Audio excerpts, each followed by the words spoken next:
Hello hello hello, live है ना? Hello hello hello.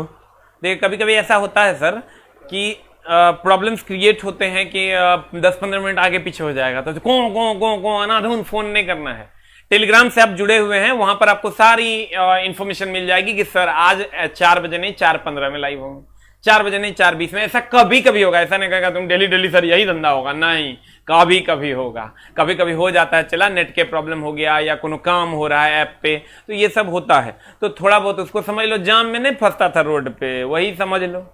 तो कभी कभार ऐसा होता है, इसको मैनेज करना है। एकदम अनाधुन फोनिया नहीं देना है, बाप रे फोन गरमा दिया है। तो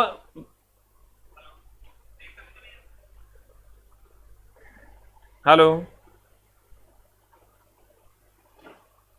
हेलो, तो शुरू करते हैं सर हम लोग एटॉमिक स्ट्रक्चर, जो कि आपका परमाणु संरचना, जो कि आपका सेकंड चैप्टर है। इसका पीडीएफ दे दिए हैं, इसका पीडीएफ भेज दिए हैं, पीडीएफ भेजिए। परमाणु संरचना, परमाणु संरचना जो कि आपका ये सेकंड चैप्टर हो गया। इसका पीडीएफ जब घुस ही रहा है। कहता है परमाणु संरचना क्या है।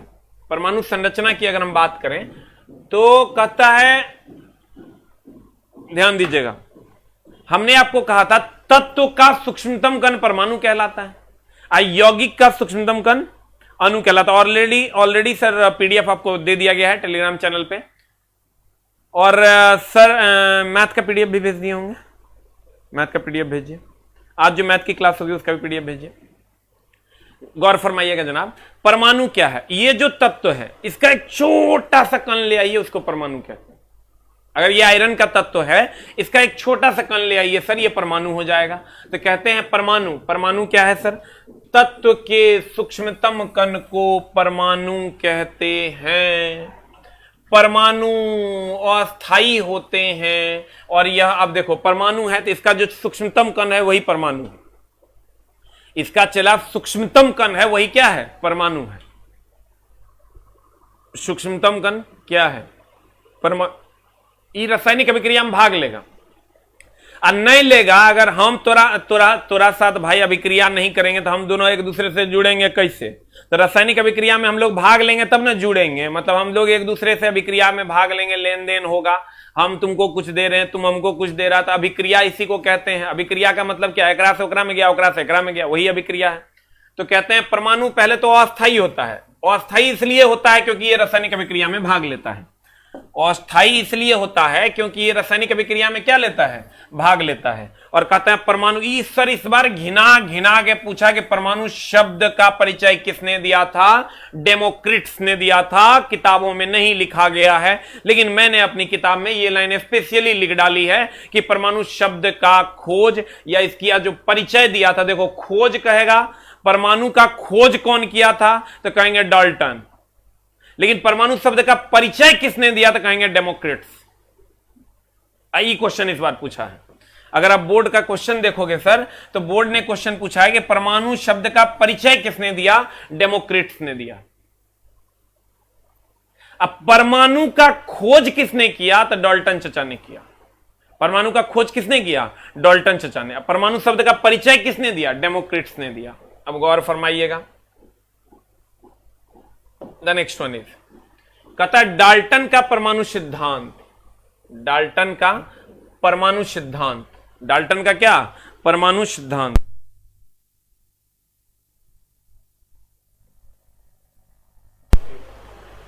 कहता है डाल्टन का परमाणु सिद्धांत। अब डाल्टन का परमाणु सिद्धांत क्या था? डाल्टन चचा कहते देखो डेमोक्रिट्स ने सिर्फ क्या किया था? डेमोक्रिट्स और डाल्टन में कंफ्यूजन ना मत। परमाणु शब्द का परिचय दिया था डेमोक्रिट्स ने। परमाणु शब्द का परिचय दिया था डेमोक्रिट्स ने, लेकिन पहली बार परमाणु की खोज किसने की? तो डाल्टन ने। नाभिक की खोज किसने की? तो रदरफोर्ड ने। तीनों अलग अलग मामला है। परमाणु शब्द का परिचय किसने दिया? डेमोक्रिट्स ने। परमाणु शब्द का परिचय किसने दिया सर? डेमोक्रिट्स ने। और परमाणु का खोज किसने किया? तो डाल्टन ने। हम लोग पहले पढ़ा देते थे परमाणु का खोज पहली बार डाल्टन ने किया था। लेकिन अब नहीं, अब पढ़ा देते हैं। परमाणु शब्द का परिचय किसने दिया? डेमोक्रेट्स ने। हम चाहते हैं क्लासे में याद हो जाए, रिवीजन के झोल नहीं रहे। अब सिलेबस कैसे कंप्लीट होगा वो हमारा ऊपर छोड़ दो। अब डाल्टन ने क्या कहा? डाल्टन कहता था ना कि कोई भी परमाणु जो है ना अविभाज्य है, परमाणु को विभाजित नहीं किया जा सकता। कहा परमाणु अविभाज्य है। हमको एक बात बताओ, ये दोनों अविभाज्य है, ये दोनों अविभाज्य है, ये दोनों कभी विभाजित नहीं किया जा सकता। मान लो अगर इसको, तो ये दोनों कभी जुटेगा? कभी नहीं जुटेगा। लेकिन ये अगर पानी है, ये अगर पानी है, इसमें हम डाल देंगे चीनी, तो चीनी विभाजित होता है, विभाजित होगा तो पानी से मिल जाएगा। तो वो कहता था, डाल्टनवा पागल था, वो कहता था कि परमाणु जो है ना अविभाज्य है, जो कि गलत साबित हुआ। कहा अगर अविभाज्य है तो एक दूसरे से जुड़ा हुआ कैसे है? परमाणु अगर अविभाज्य है तो एक दूसरे से जुड़ा हुआ कैसे है?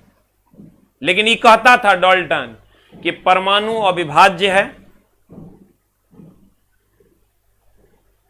इसके अनुसार परमाणु अविभाज्य है। ठीक है। इन्होंने कहा कि भिन्न भिन्न तत्वों के द्रव्यमान और रासायनिक गुण सब एक होते हैं। तो ये भिन्न तत्व में भिन्न भिन्न द्रव्यमान और रासायनिक गुण होते हैं। अलग अलग तत्व होगा तो उसके अलग अलग रासायनिक गुण होंगे, अलग अलग द्रव्यमान होगा। ये तो चलो बात समझने वाली बात थी कि आयरन है तो आयरन का 26 होता है, अगर हम कैल्शियम ले लेते हैं इसका 20 होता है। तो अलग अलग तत्व हैं, उसके अलग अलग गुण हैं और अलग अलग द्रव्यमान है। एक लाइन के बात है। कहता भिन्न तत्व के भिन्न भिन्न द्रव्यमान और रासायनिक गुण होते हैं। बहुत अच्छी बात है, अलग अलग तत्व के अलग अलग द्रव्यमान और रासायनिक गुण होंगे। परमाणु अदृश्य कण है, परमाणु अदृश्य कण है, इसको कोई देख नहीं सकता। ये बात भी सही था, परमाणु को कोई देख नहीं सकता क्योंकि उसका आकार बहुत छोटा होता है। तुम्हारा जो बाल है ना, परमाणु का आकार अगर बात करोगे तो 10⁻⁻10 मीटर होता है। एक एंगस्ट्रॉम, एक एंगस्ट्रॉम परमाणु का साइज होता है त्रिज्या का, 10⁻⁻10 मीटर। अब तुम सोच के देखो, तुम्हारा जो बाल है ये 10⁻⁻6 मीटर है। ये बाल के मोटाई के 1000वें भाग के बराबर सर परमाणु का आकार होता है, 10,000वें भाग के बराबर। मोटाई के, लंबाई के ना, मोटाई के 10,000वें भाग देख पाएगा? बाल तो दिखवे नहीं करता है, वो कैसे दिखेगा? 10,000वें भाग होता है। तो कहते हैं परमाणु अदृश्य होते हैं जिन्हें रासायनिक अभिक्रिया में निर्मित या नष्ट नहीं किया जा सकता। नष्ट तो आप कर ही नहीं सकते। अगर 1 ग्राम है तो 1 ग्राम रहवे करेगा। द्रव्यमान संरक्षण का सिद्धांत कहता है द्रव्यमान की कभी क्षति नहीं हो सकती, अगर क्षति होगी तो वो एक रूप से दूसरे रूप में बदल जाएगा। बट इस पॉइंट का कोई खास मतलब नहीं है, बकवास पॉइंट। एक लाइन का बाद किसने कहा था परमाणु अविभाज्य है? तो कहेंगे डाल्टन साहब ने। लेकिन डाल्टन के सिद्धांत की अगर हम बात करें तो यह द्रव्यमान संरक्षण पर आधारित है। अब द्रव्यमान संरक्षण क्या है सर? वो कहता था जैसे H2 है, मान लो एक समीकरण है H2O या ये कहता क्या था? द्रव्यमान संरक्षण का सिद्धांत क्या कहता है? H2 + O2 बराबर H2O। इसको तुम बैलेंस कर लो। बैलेंस कैसे करोगे भाई मेरे? यहां 2 दे दो, यहां 2 दे दो, ये बैलेंस हो गया। देखो ये 2 दूनी 4 हो गया, ये 2 दूनी 4, ये 2 हो गया। अब इसको तुम द्रव्यमान इसका निकालोगे तो 2 दूनी 4 ग्राम हो गया। इसका द्रव्यमान निकालोगे तो 8 दूनी ऑक्सीजन का होता है 16 दूनी 32 ग्राम हो गया। इसका द्रव्यमान निकालोगे 2 दूनी 4, ये हो जाएगा 16 2 18, 18 दूनी 36 ग्राम। अब तुम कहोगे मास्टर बारे कहां से लाया आई? तो ऑक्सीजन होता है 8 16, हाइड्रोजन होता है 1 1। अब ध्यान देना, अगर हाइड्रोजन 1 1 होता है तो 2 हो गया, 2 दूनी 4 ग्राम। ये ऑक्सीजन होता है 16, तो 16 दूनी 32 ग्राम। यहां हाइड्रोजन ऑक्सीजन ले लो 16 और 2, 16 1 है तो 1 गुना 2 न है, तो 16 2 18, 18 36। ये हम थोड़ा निकालने बता देंगे कैसे होता है। तो तुम गौर से देखोगे तो 32 ग्राम और 4 ग्राम, तो ये हो गया चला 36 ग्राम। इहो है 36 ग्राम, तो 36 ग्राम बराबर 36 ग्राम। द्रव्यमान संरक्षण, कोई भी रिएक्शन होगा तो वो द्रव्यमान संरक्षण के सिद्धांत पर आधारित है। कोई भी रिएक्शन होगा वो द्रव्यमान संरक्षण के सिद्धांत पर आधारित है। यही डाल्टन चचा कहते थे। डाल्टन का सिद्धांत मुख्यतः रासायनिक संयोजन पर आधारित है एवं यह द्रव्यमान संरक्षण पर भी आधारित है। रासायनिक संयोजन मतलब रासायनिक रूप से मिलने पर आधारित है और द्रव्यमान संरक्षण पर भी आधारित है। पदार्थ की प्रकृति के बारे में डाल्टन ने बुनियादी सिद्धांत दिया। पदार्थ की प्रकृति कुछ खास नहीं है। यहां से आ जाएंगे हम रदरफोर्ड के बारे में। रदरफोर्ड ने क्या कहा? रदरफोर्ड ने कहा, अब रदरफोर्ड ने क्या कहा सर? रदरफोर्ड की अगर आप बात करोगे, एक लाइन उतना में जो अभी हम पढ़ाएं उसमें एक ही लाइन तो पूछेगा एग्जाम हॉल में कि परमाणु क्या है, विभाज्य है कि अविभाज्य कहेंगे, अविभाज्य है डाल्टन के अनुसार। डाल्टन के अनुसार परमाणु को विभाजित नहीं किया जा सकता और यह द्रव्यमान संरक्षण के सिद्धांत पर आधारित होता है। कोई भी रासायनिक समीकरण इस बात को कोई काट भी नहीं पाया। एक अलग से हमने टॉपिक ही ऐड कर दिया है द्रव्यमान संरक्षण का सिद्धांत, क्योंकि उससे 5 क्वेश्चन पूछा है। तो सर हमने कहा कि रदरफोर्ड साहब ने क्या कहा, रदरफोर्ड साहब ने कहा कि अगर यह परमाणु अविभाज्य है, विभाजित नहीं किया जा सकता, तो ये दोनों एक दूसरे से मिल ही नहीं सकता। ध्यान देना, अगर ये परमाणु अविभाज्य है तो ये दोनों एक दूसरे से मिल ही नहीं सकता। क्यों? क्योंकि अगर ये दोनों अविभाज्य है तो ये कभी नहीं मिल सकता, लेकिन ये पानी में चीनी डालेंगे, वो चीनी विभाज्य है, चीनी पानी से मिल जाए। और अगर एक दूसरे से ये मिलेगा नहीं तो इस एक दूसरे से जुड़ा हुआ कैसे? इसका मतलब ये विभाजित होगा। बात भी सही थी। जब सर परमाणु अविभाज्य है ये इन्होंने नहीं माना, इन्होंने क्या कहा कि परमाणु जो है ना अविभाज्य नहीं है, परमाणु विभाजित किया जा सकता है। किसने कहा? रदरफोर्ड ने। और उन्होंने कहा कि परमाणु में एक नाभिक होता है जिसमें न्यूट्रॉन और प्रोटॉन होते हैं और इसके चारों तरफ इलेक्ट्रॉन चक्कर लगाते हैं। रदरफोर्ड साहब ने कहा कि परमाणु में एक नाभिक होता है जिसमें न्यूट्रॉन और प्रोटॉन होते हैं और इलेक्ट्रॉन इसके चारों तरफ चक्कर लगाते रहते हैं। तो एक मतलब ही हुआ कि जो डाल्टन साहब कहते थे परमाणु अविभाज्य, इतने कहा के वो चुप हो गए। उसके बाद नाभिक के बारे में कौन बोला? रदरफोर्ड। कौन बोला? रदरफोर्ड। इसका मतलब नाभिक की खोज किसने की? रदरफोर्ड ने। नाभिक की खोज किसने की? रदरफोर्ड ने। नाभिक की खोज किसने की? रदरफोर्ड ने। लेकिन उसमें इनकी सहायता बहुत सारे लोगों ने की। इलेक्ट्रॉन की खोज करने के लिए जे थॉमसन साहब आए, प्रोटॉन की खोज करने के लिए गोल्डस्टीन साहब आए और न्यूट्रॉन की खोज करने के लिए जेम्स चैडविक साहब आए। इन्होंने कहा कि भैया रे, रदरफोर्ड ने कहा कि यह परमाणु अविभाज्य नहीं है, विभाज्य है, इसमें एक नाभिक होता है। आई चुप हो गए। उसके बाद लोगों ने, जो 3 लोग आए, उन्होंने कहा अरे भाई, नाभिक में न्यूट्रॉन और प्रोटॉन होता है, इसके चारों तरफ एक इलेक्ट्रॉन चक्कर लगाता है। तो इलेक्ट्रॉन की खोज की जे थॉमसन ने, न्यूट्रॉन की खोज जेम्स चैडविक ने और प्रोटॉन की खोज गोल्डस्टीन ने। लेकिन कभी कभी प्रोटॉन में रदरफोर्ड भी दे देता है, तो ऑप्शन के हिसाब से देख लेना है, कोई एक को देगा।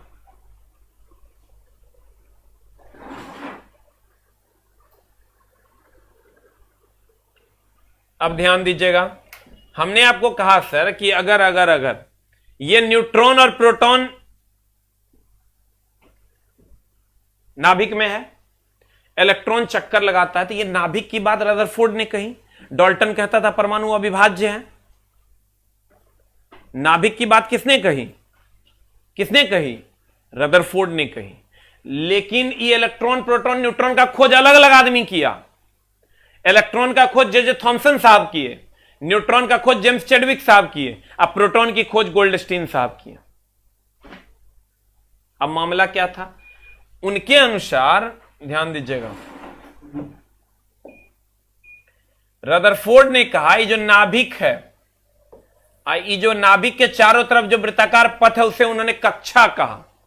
ये चला कक्षा, उपकक्षा, कक्षक में बड़ा डाउट होता है। सेल, सब सेल, ऑर्बिटल, बहुत ज्यादा डाउट होता है, लेकिन हम उसका इलाज कर देंगे, टेंशन नहीं लेना है।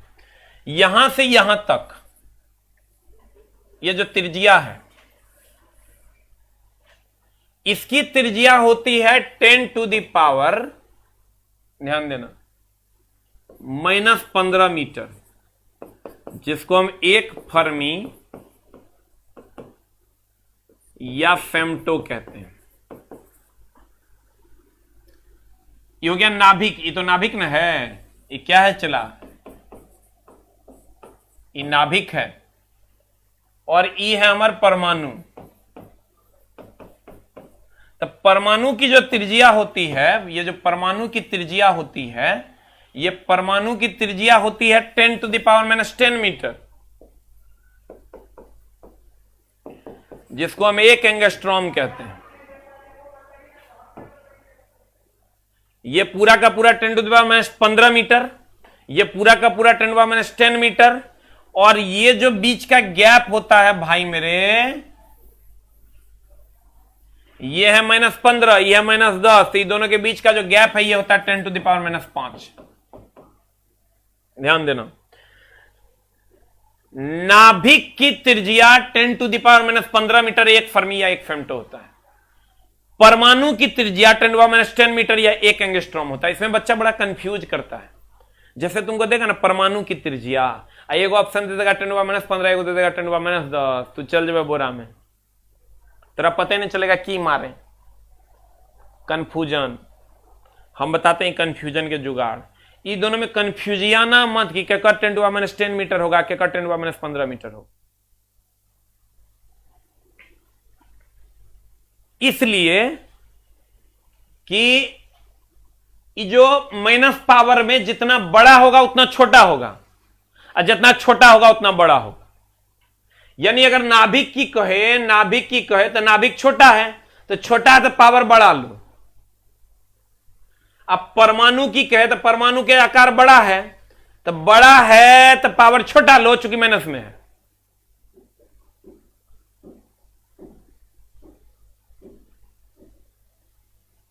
पता है नाभिक की त्रिज्या 10⁻, छोटका तो बड़का 10⁻15। अब परमाणु की त्रिज्या बड़का तो छोटका, क्योंकि पावर में माइनस में जितना छोट उतना बड़। इसको हम 1 एंगस्ट्रॉम कहते हैं। और दोनों के बीच का जो अंतर है वो अंतर होता है 10⁻5 का। आई जो नाभिक में न्यूट्रॉन और प्रोटॉन होते हैं, बाप रे बाप, एकरा में इतना झोल लगा के सवाल पूछा है। इन न्यूट्रॉन प्लस प्रोटॉन को हम न्यूक्लियॉन कहते हैं। तेरी गलियां न्यूक्लियॉन कहते हैं। क्या कहते हैं? चला, न्यूट्रॉन और प्रोटॉन के सम्मिलित रूप को न्यूक्लियॉन कहते हैं। ठीक बा, बोलो ना, बोलेगा कैसे? तो बोलिए नहीं सकता। न्यूट्रॉन और प्रोटॉन के सम्मिलित रूप को हम क्या कहते हैं? न्यूक्लियॉन कहते हैं। या कभी कभी न्यूक्लियॉन के जगह पर चला नाभिके दे देता है। नाभिक का द्रव्यमान क्या होगा? तो नाभिक का द्रव्यमान मतलब न्यूट्रॉन और प्रोटॉन दोनों को जोड़ दो। क्वेश्चन आएगा, तुम बनाएगा तो पता चलेगा।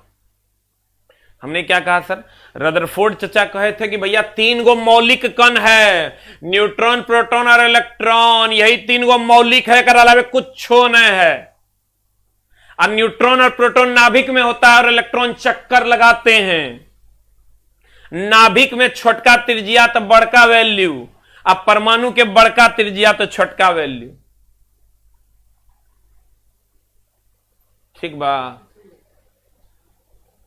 बोला ना हो। अब देखिए, चलते हैं रदरफोर्ड चचा के थ्योरी पे। रदरफोर्ड का नाभिकीय सिद्धांत, इसके अनुसार परमाणु विभाज्य है। ये कहता था विभाजित नहीं है, तो रिएक्शन किया कैसे, एक दूसरे से जुड़ा कैसे? पत्थर एक दूसरे से नहीं जुड़ सकता क्योंकि वो अविभाज्य है। चीनी ही पानी से जुड़ सकता है क्योंकि चीनी विभाज्य है। बोलना हो राजा। कहते हैं इसके अनुसार परमाणु विभाज्य है ना, जिसमें एक नाभिक होता है। बहुत अच्छी बात है, होवे करता है नाभिक। परमाणु के नाभिक में प्रोटॉन तथा न्यूट्रॉन होता है। कहां हम झूठ कह रहे हैं? हम झूठ बोल रहे थे रे, कहिए तो रहा है। तथा इसे एक साथ न्यूक्लियॉन कहते हैं। परमाणु के नाभिक में न्यूट्रॉन और प्रोटॉन होते हैं, इसे एक साथ क्या कहते हैं? इसे एक साथ न्यूक्लियॉन कहते हैं। ठीक बा।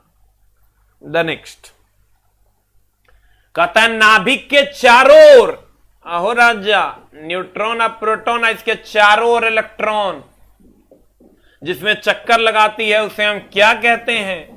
कक्षा कहते हैं। कहता है नाभिक के चारों ओर इलेक्ट्रॉन चक्कर लगाता है। जिस पथ पर चक्कर लगाता है उसे कक्षा कहते हैं। जिस पथ पर चक्कर लगाता है उसे क्या कहते हैं? कक्षा कहते हैं। परमाणु अविभाज्य नहीं है, ये डल्टनवा कह रहा था, रदरफोर्ड ने कहा परमाणु विभाज्य है, और कहा उसमें नाभिक होता है जिसमें न्यूट्रॉन और प्रोटॉन होता है, जिसको एक साथ न्यूक्लियॉन कहते हैं, या कभी कभी न्यूक्लियॉन नहीं देके अब नया फॉर्मेट में नाभिक दे रहा है। नाभिक की त्रिज्या छोटका 10 टू द बड़का -15, परमाणु के त्रिज्या बड़का 10 टू द छोटका -10। अभी खोजा कैसे? इसको हम रदरफोर्ड का स्कैटरिंग इफेक्ट कहते हैं। उन्होंने क्या किया सर, अल्फा कण को एक सोने के, ये स्वर्ण पत्थर है, ये स्वर्ण पत्र है, पत्र समझता है रे, सीट कह सकता है, पतली फिल्म, पतली परत, सोने की एक पतली परत से अल्फा कण को गुजारा तो देखा कि कुछ किरणें सीधी चली गई, कुछ किरणें थोड़ी मुड़ गई, अब कुछ किरणें तो पूरी की पूरी मुड़ गई। कुछ किरणें सीधी चली गई, कुछ किरणें मुड़ गई, अब कुछ किरणें जो है अपने पथ पर सीधे मुड़ गई। तो कहा यहां से मुड़ा है, इसका मतलब कोई ना कोई ऑब्स्टेकल है यहां पे। तो तुमको क्वेश्चन ये सब नहीं पूछेगा, तुमको क्वेश्चन पूछेगा कौन कण भेजा था, तो कहेंगे अल्फा कण। अब देखो क्या हुआ, अगर यहां पर मान लो नाभिक नहीं रहता तो ये कण सीधे निकलता, तो नाभिक से टकरा के कण वापस आया, इसका मतलब कुछ ना कुछ यहां है। आज तक ये सब चीज कोई देखा नहीं है, कहां से देखेगा? बाल से भी 10,000 बाल के 10,000 में भाग के बराबर पतला है, छोटा है, कोई देख सकता है? कोई नहीं देखा, सब हाइपोथेटिकल है। क्लियर? परमाणु कहा गया, क्या किया, गोल्ड का, सोने का एक पत्थर लिया, इससे सर अल्फा किरण को गुजारा, देखा कुछ किरणें निकल गई लेकिन कुछ किरणें लौट गई, इसका मतलब कहा यहां कुछ ना कुछ है। तो क्या है? तो इसका नाम नाभिक दिया गया। क्यों दिया गया न्यूक्लियस? क्योंकि देखो हमारे शरीर के मध्य में क्या होता है, न्यूक्लियस होता है, तो कहा गया इसके मध्य से लौट रही है तो इसका भी नाम नाभिक दे दो। कहा गया ये जो फिल्म है इसका नाम क्या रखें? कौन सी फिल्म थी? स्वर्ण पत्थर। कहेगा रदरफोर्ड चचा ने जब नाभिक की खोज की, क्या चीज का प्लेट रखा था? कहेंगे सोना के प्लेट रखा था, पतला की मोटका, बहुत पैसा लगता पत्थर का। क्लियर है जनाब? ये नहीं पूछेगा, डायरेक्ट पूछेगा किसकी फिल्म थी, किसका पत्थर था, तो कहेंगे सोने का। द नेक्स्ट वन इज, उसके बाद हम चलते हैं रदरफोर्ड। रदरफोर्ड नामक वैज्ञानिक ने सोने के पतले पन्नी, गोल्ड फॉइल हो गया, गोल्ड फॉइल पर अल्फा कण से आघात कराया, जिससे उन्हें निम्नलिखित जानकारियां मिली। अब की जानकारियां मिली, तो देखो कुछ अल्फा कण, देखो तो की जानकारी मिल गया। अरे भाई का एक जानकारी की मिलेगा, कुछ नहीं मिला। एक मिला कि कुछ कण सीधे चल गया, आ कुछ कण तनी डाइवर्ट हो गया, आ कुछ कण उसी पथ पर लौट के आ गया। फॉइल, कुछ कण उसी पथ पर लौट कर आ गया, तो कहा कि भैया जो उसी पथ पर लौट कर आ गया, इसका मतलब वहां नाभिक, वहां क्या है? नाभिक है। तो कहा गया, अब इनकी जो जानकारी थी वो क्या क्या थी? कुछ अल्फा किरण सोने के पतले पन्नी गोल्ड फॉइल से सीधे पार कर गए, इससे यह स्पष्ट हुआ कि परमाणु के अंदर खाली स्थान है। चेला रे, भाई रे, हमारे सोना रे, कुछ किरण सीधे निकल गया, इसका मतलब इसके अंदर खाली स्थान था तब ना निकल गया। कोई रोकने वाला था तो रुक जाता। कुछ किरण थोड़ा मुड़ा, कुछ किरण पूरा मुड़ गया।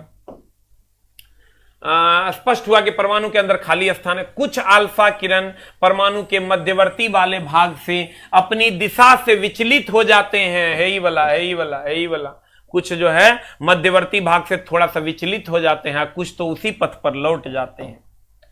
कहते हैं कुछ अल्फा किरण परमाणु के मध्यवर्ती वाले भाग से अपनी दिशा से विचलित हो जाते हैं, हो गए। इससे यह स्पष्ट हुआ कि परमाणु के मध्यवर्ती वाले भाग में कोई धनावेश वाला कण है, क्योंकि अगर धनावेश वाला कण है तब ना अल्फा धनावेशित होता, धन में रिफ्लेक्शन हुआ तब मुड़ा, ऋण रहता तब तो अपनी ओर अट्रैक्ट कर लेता।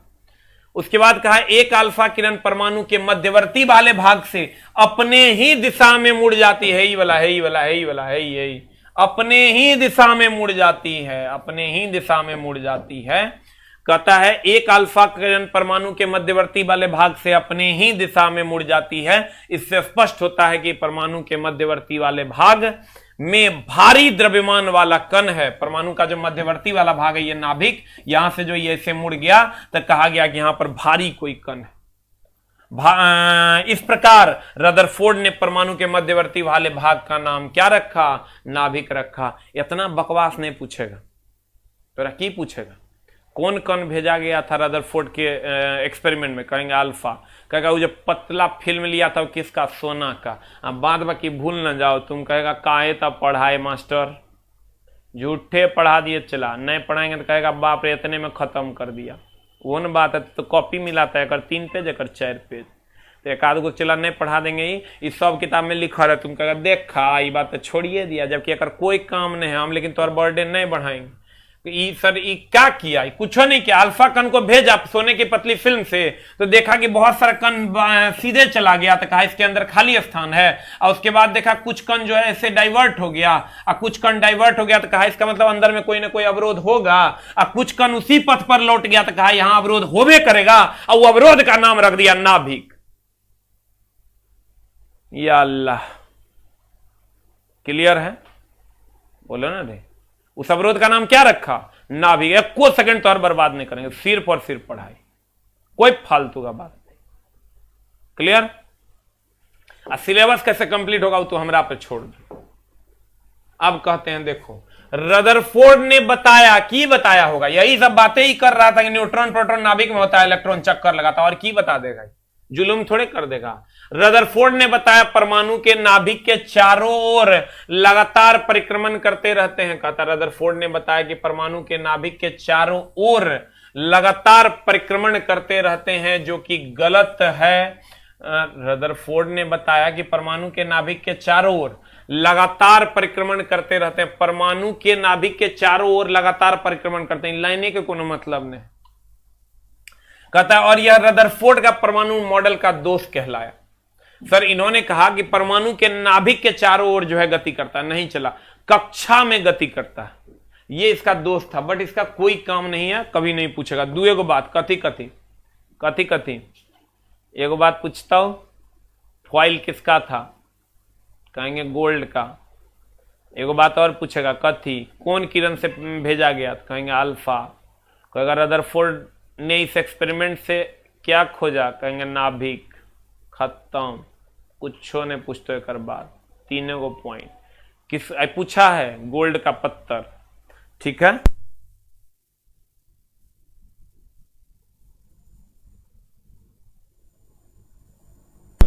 अगला अब आते हैं, चला तत्व यौगिक और परमाणुओं की संख्या। परमाणु संख्या इस बार खूब पूछ रहा है, इसलिए इसको हमने अपनी किताब में स्पेशली ऐड किया है। आयरन की अगर हम बात करें, परमाणु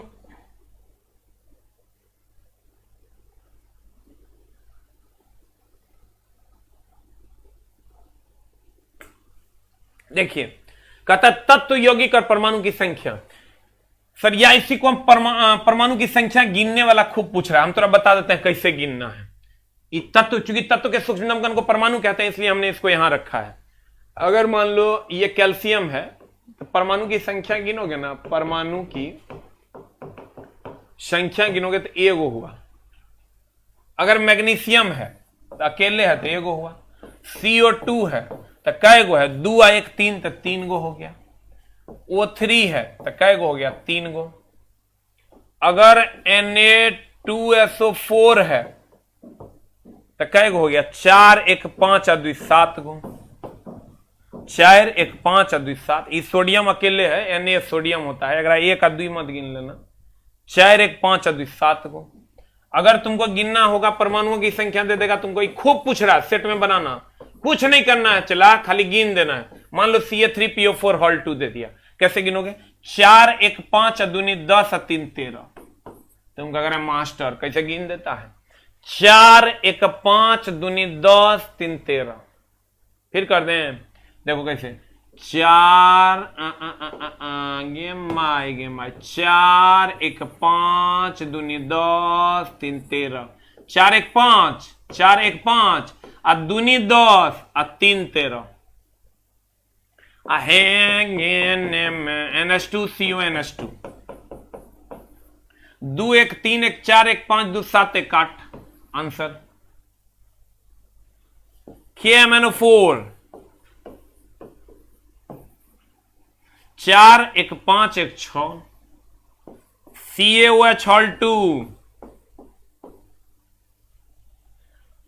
1 1 2 आ दूनी 4 1 5 1 1 2 आ दूनी 4 2 आ दूनी 4 1 5 जैसे यहां करते थे 4 4 1 5 आ दूनी 10 वैसे यहां करेंगे 1 1 2 आ दूनी 4 1 5। ठीक है, ये हो गया आपका परमाणुओं की संख्या।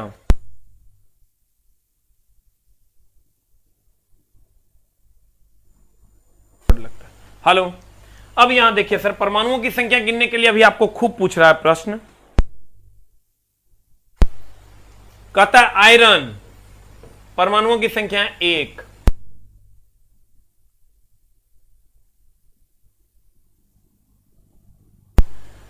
कहता है आयरन 1, कैल्शियम 1 अकेले है, हाइड्रोजन 2, H2SO4 चला गिनो ना, 4 1 5 2 7 7, CaSO4 है 4 1 5 1 6 6, कैल्शियम फॉस्फेट देखो हम अभी तुरंत गिनाए हैं 4 1 5 दूनी 10 3 13 देखो 13, H3PO4 देखो 4 1 5 3 8 देखो 8, 1 1 2 दूनी 4 1 5 देखो 5, 1 4 5 1 6 देखो 6।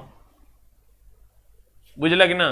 एक दो में डाउट है तो हम फिर गिन देंगे, जैसे CA3PO4 हॉल 2 फिर से हम गिन देते हैं, देखो कैसे सुना रे, सीख ले। 4 1 5 ये 5 हो गलो आ दूनी 10 आ 3 13। जैसे अगर हम लिखते हैं NH2 CONH2 गिन लेंगे 2 1 3 1 4 1 5 2 7 1 8। अगर हमको देता है ALOH हॉल 3 कैसे गिनेंगे, देखो 1 1 2 आ 2 3 6 1 7। बोलो ना, चला गिन लेवे आ क्वेश्चन बना लेवे, जाके बना ली है आ नहीं बने तो कान के नीचे देवो चटकन। 1 1 2 3 6 1 7। क्लियर? ये तो हो गई सर परमाणुओं की संख्या गिनने वाली बात। अब देखो कहता है रदरफोर्ड चाचा कि वही बकवास कर रहा होगा, प्रोटॉन होता है, न्यूक्लियन होता है, न्यूट्रॉन और प्रोटॉन होता है, और की कहेगा। ये कहता दे बस 2-3 गो बात कहा है, ढेरी बात हो ओकरे में गो न्यूट्रॉन और प्रोटॉन नाभिक में होता है, न्यूक्लियन कहते हैं। न्यूट्रॉन और प्रोटॉन नाभिक में होता है, इसको न्यूक्लियन कहते हैं। इलेक्ट्रॉन चारों तरफ चक्कर लगाता है, इलेक्ट्रॉन चारों तरफ क्या लगाता है? चक्कर लगाता है, चक्कर लगाता है, क्या करता है? चक्कर। ये कहता है मौलिक कण के है तो न्यूट्रॉन प्रोटॉन इलेक्ट्रॉन, बाद बाकी सब ही कहता है बकवास कौन, कोनो बात ना, एकरे बात किताब में लिखल तो वही ना पढ़ेगा। कहता है रदरफोर्ड चचा के अनुसार परमाणु कई सूक्ष्म कणों से मिलकर बना है, जिसमें इलेक्ट्रॉन प्रोटॉन और न्यूट्रॉन मुख्य रूप से पाए जाते हैं।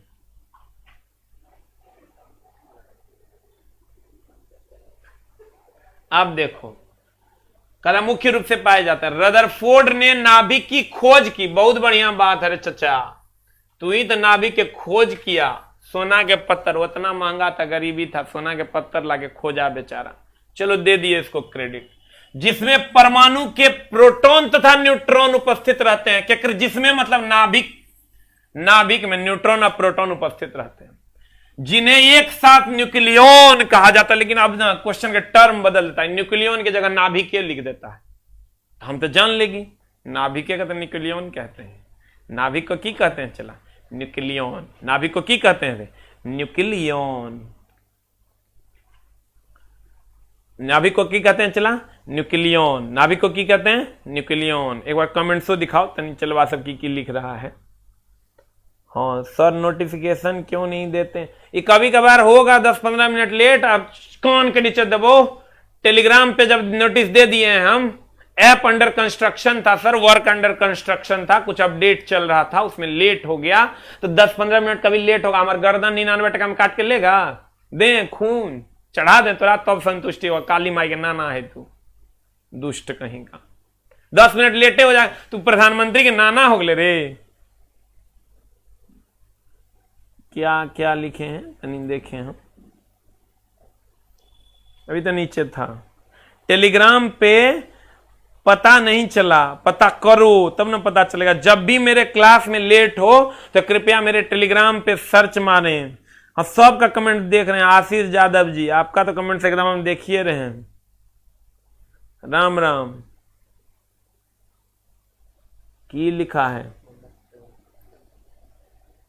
इलेक्ट्रॉन कहाँ है? हमारे जेब में है, आओ तोरा देते हैं। ठीक बा, कभी कभार ऐसा होगा। चला बोलो अब केकरा की समस्या हम देख रहे हैं। बुक कब मिलेगा? बुक रुक ना, बुक बता देंगे कल तक। नोटिस नहीं देंगे। 99 टका में और खून ले लो, नहीं हुआ नोटिस तब खून लो, दें मारे कान के नीचे। कभी कभार ऐसा होता है। चला अब आप काम ही नहीं करेंगे, हम जान दे देंगे, ओकरा से तो हो जाएगा। तुम जैसे क्लास में लेट हो फोन नहीं करना है, सीधा टेलीग्राम खोल देना भाई, हमारे तुरंत भाई का मैसेज मिल जाएगा एकदम। हम तुरंत 3:55 में मैसेज डलवा दिए हैं। अब देखो तो कहते हैं अगला पे चलते हैं। चला कि नाभिक की त्रिज्या कितनी होती है? देखो चला, नाभिक की त्रिज्या कितनी? 10⁻⁻15 मीटर, 1 फर्मी या फेम्टो। परमाणु की त्रिज्या कितनी? 10⁻10 मीटर, 1 एंगस्ट्रॉम। परमाणु की त्रिज्या तथा नाभिक की त्रिज्या में अंतर कितना? 10⁻5 मीटर। बस 5 मिनट बैठिए बैठिए।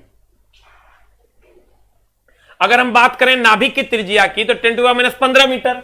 10⁻15 मीटर मतलब बोले तो 1 फर्मी या फेम्टो हो जाएगा आपका।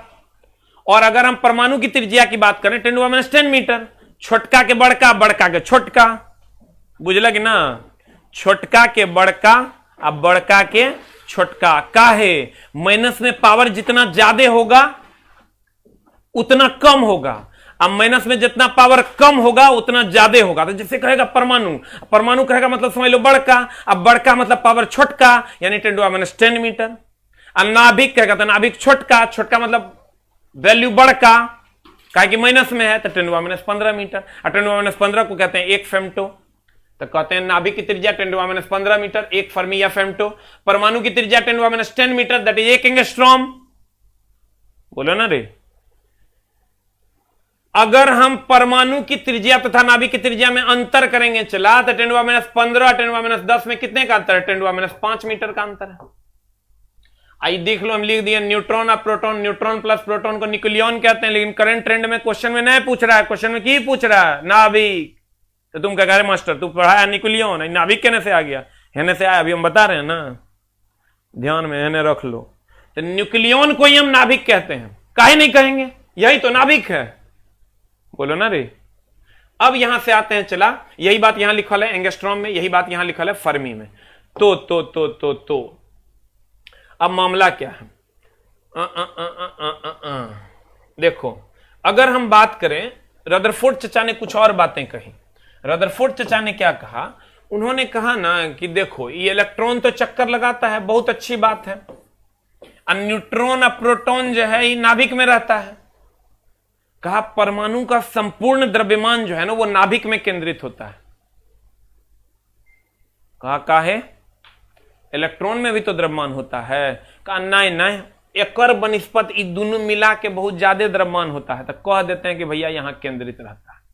जैसे अगर मान लेते हैं कि मोदी जी दिल्ली में रहते हैं, कभी कभार गुजरात में जाते हैं, तो दिल्ली में ही केंद्रित है ये कह सकते हैं, लेकिन कभी कभार गुजरात जाते तो माइनस करके चले, द्रव्यमान एकरो होता है। लेकिन सबसे ज्यादा चूंकि यहां दोनों है तो द्रव्यमान हम कहेंगे कि यहीं पर केंद्रित है। मोदी जी दिल्ली में केंद्रित है, वो अलग बात है कि वो गुजरात भी जाते हैं। कहने का मतलब यह हुआ, कहेगा परमाणु का संपूर्ण द्रव्यमान परमाणु में केंद्रित है, ना नाभिक में केंद्रित। और इसकी ऊर्जा नियत होती है, फिक्स होती है। ऐसा है कि आयरन की ऊर्जा दिन में रहेगा 5 जूल और रात होने के बाद हो जाए तो 8 जूल? ना, आयरन की ऊर्जा फिक्स है। किसी भी एलिमेंट की ऊर्जा फिक्स है तो कहते हैं ऊर्जा नियत होती है। रही बात इलेक्ट्रॉन की, तो इलेक्ट्रॉन तू जानती है, क्या जानती है? इलेक्ट्रॉन पर ऋणात्मक आवेश है और प्रोटॉन पर धनात्मक आवेश है, न्यूट्रॉन पर कोई आवेश नहीं है। लेकिन इसमें हम बहुत ज्यादा बकवास नहीं किए हैं, सीधा एगो टेबल मारे हैं तो हर काम हो जाएगा। देखो एगो जुगाड़ बताते हैं। कहते हैं यहां आते हैं, यहां जब हम आते हैं तो कहते हैं किसी परमाणु का संपूर्ण द्रव्यमान उसके केंद्र में होता है। बहुत अच्छी बात है, केंद्र में मतलब क्या रे चला, नाभिक में। किसी परमाणु का संपूर्ण द्रव्यमान उसके केंद्र में होता है। परमाणु की ऊर्जा हमेशा नियत रहती है। अरे परमाणु के की सब के ऊर्जा नियत रहता है, जो खाता पीता नहीं है। हम लोग का कम बेसी होता है। भोर में खा लो रसगुल्ला तनी ज्यादा होगा, शाम में पी लो दाल ओकरा से कम होगा, फिर खा लो मटन ओकरा से ज्यादा हो जाएगा। ये कम ज्यादा होता है। लेकिन लोहा वो कुछ खाता पीता है, ओकर ऊर्जा फिक्स है, नियत रहता है। तो कहते हैं परमाणु की ऊर्जा हमेशा नियत रहती है। इलेक्ट्रॉन, प्रोटॉन और न्यूट्रॉन को मौलिक कण कहते हैं। हम 1956 में तोरा बता दिए थे कि इलेक्ट्रॉन, प्रोटॉन, न्यूट्रॉन को मौलिक कण कहते हैं, बेसिक फंडामेंटल। कहिएगा काहे रे मास्टर, एकरे काहे का पॉजिट्रोनो था, न्यूट्रिनो था, ओकरा काहे नहीं का? कहा कि भैया बेस यही था, इसी के ध्यान में रखते हुए अदर तत्वों की खोज हुई। क्लियर?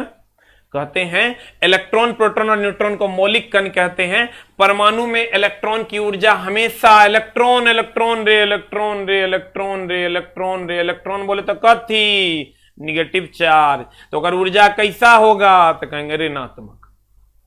क्लियर? आप प्रोटॉन के कह देगा तो कहेंगे धनात्मक, न्यूट्रॉन के कह देगा कोई चार्ज नहीं होता, कहबे नहीं करेगा। क्लियर? अब देखो द नेक्स्ट वन, ये एगो लिस्ट हम बना के दे दिए हैं। पहले क्या था चला, इसमें ना बड़ा झोल था। झोल देखो कहां कहां है, तुमको ध्यान में क्या क्या रखना है। इसमें जब तुम बुक्स वगैरह पढ़ोगे ना तो हेतना मिलेगा।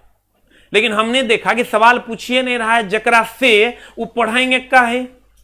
तुम कह रहे मास्टर तू ही जानता है, आप पूछ दिया था, नहीं पूछेगा। तुम कहेगा पूछ दिया था, दूसर किताब में है, रट लो। क्लियर? अब लेकिन पूछेगा नहीं, एक 150% की गारंटी है। अगर हमरा पे विश्वास है तो मत पढ़ना, क्योंकि वैल्यू तू याद नहीं कर पाएगा। तो तुमको जो हम दिए हैं इतने तुम याद करो, 3, 3, 6, 3, 9, 3, 12, 3, 15, 3, 18 तू याद कर ले तो बेड़ा पार है चला। न तेरा मन है 26 याद करेगा, 1.5 महीना बचा ले, वो ध्यान में रखना। इलेक्ट्रॉन पर चार्ज E-, प्रोटॉन को P, न्यूट्रॉन को N से डिनोट करते हैं। इसका जो आवेश है आपके सामने है, इस वैल्यू को दिल करे तो याद करो, ना दिल करे तैयो याद करो, ना तो मामला गड़बड़ हो जातो। सापेक्षिक आवेश दिल करे तो याद करे, ना छोड़ दो। द्रव्यमान इन kg एकदम याद करो, इहो याद करो, इहो याद करो, ये तो तोरा यादे होगा। अब लगभग द्रव्यमान म्यू, ये ना याद करना है। यही खोजकर्ता खूब पूछ रहा है। जे थॉमसन, एकरा में हम दोनों लिख दिए, देख लो। गोल्डस्टीन वो चचा के नाम है, रदरफोर्ड चचा के नाम। ये दोनों में तुम ध्यान क्या रखना, पहला ऑप्शन रदरफोर्ड ही मारना, ये नहीं रहेगा तब गोल्डस्टीन मारना। कभी कभी दे देता है, मामला गड़बड़ाएगा। चैडविक ये अकेले रहेगा, एकरा में 2 गो नहीं रहेगा। न्यूट्रॉन की खोज चैडविक ने की थी। इसका हम तुम कहेगा यहां गो कर दिया, फिर उसे बता तो रदरफोर्ड मारना, नहीं रहेगा तो गोल्डस्टीन मारना। की मारना? रदरफोर्ड। नहीं रहेगा तो की मारना? गोल्डस्टीन। क्लियर है? अब देखो बाकी तो जो बोले हैं वही याद करें। तो जब सर इलेक्ट्रॉन है, कैथोड एनोड जानती है, इलेक्ट्रॉन है तो ऑब्वियसली कैथोड है, तो उसको हम कैथोड किरण कहेंगे। कहता है इलेक्ट्रॉन को कैथोड किरण कहते हैं, तब प्रोटॉन को एनोड किरण कह दिए। कौन जुल्म हो गया? प्रोटॉन पर प्लस चार्ज होता है एनोड। तो एनोड कैथोड में साइड डाउट नहीं होना चाहिए, पहले ए होता है बाद में सी होता है, पहले पॉजिटिव होता है बाद में निगेटिव होता है, एकदम डाउट मत करना। एनोड की अगर हम बात करें तो पहले ए बाद में सी। पहले हम लोग कभी बोलते हैं निगेटिव पॉजिटिव, क्या बोलते हैं? Positive negative. तो पहले ए बाद में सी, तो पॉजिटिव निगेटिव।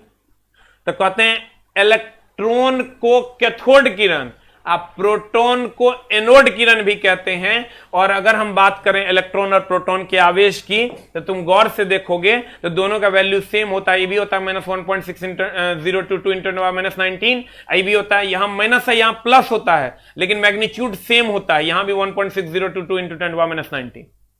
यानी दोनों जगह आवेश का मैग्नीट्यूड सेम होता है, परिमाण सेम होता है, लेकिन दिशा विपरीत होती है। एक माइनस होता है तो एक प्लस होता है। ये कोई नया बात नहीं है, कभी पूछेगा नहीं, झूठे लिख दिए हैं। किताब न है, लिखना पड़ता है। क्लियर है चला? ना तो तू कहेगा अरे मास्टरवा किताब तो 2 पेज में खत्म कर दिया, पूछबे नहीं करेगा। जे कह रहे हैं वही पूछेगा, ओकरे पढ़ के जाना।